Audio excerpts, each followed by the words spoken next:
grew up right outside of Philadelphia. And when I graduated high school, I wanted to be a teacher. But my father said that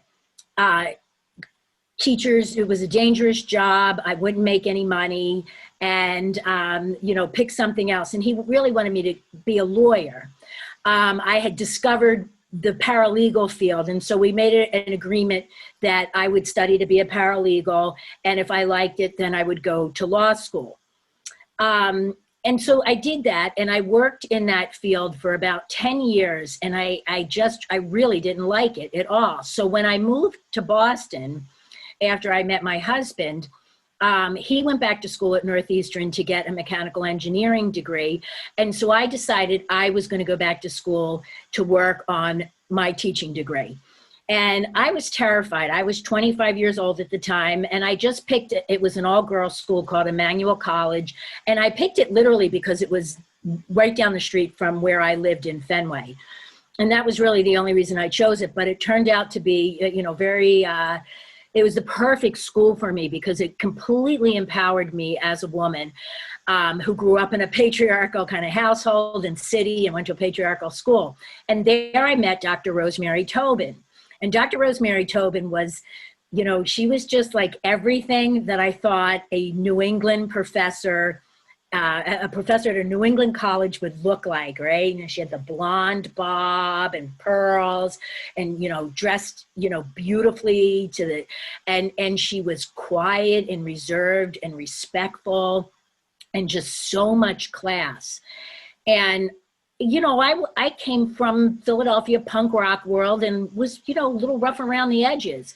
And I was terrified to make the leap from working in a law firm where I was making pretty decent money and becoming a teacher. But Dr. Rosemary Tobin believed in me more than I believed in myself.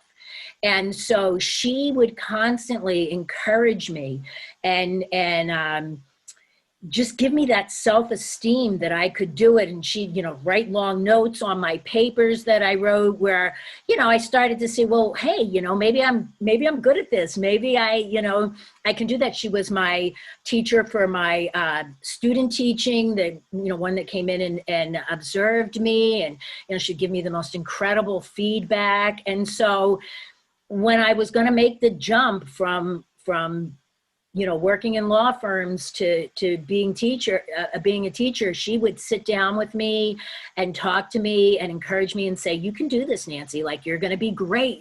She'd tell me all the time, you're going to be great. You're going to be awesome.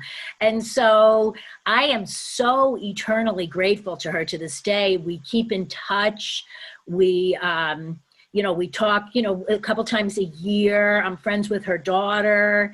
And so she was very inspiring to me. And I owe her a huge debt of gratitude because of her belief in me. And I'm so glad that I picked that school and went there. And then, she actually helped me. I wanted to come back and teach there, kind of go full circle. And she was very instrumental in getting me a job where, I now teach undergrad and grad school at Emmanuel College. So, I'm eternally grateful to her. She's a mentor and she's a friend.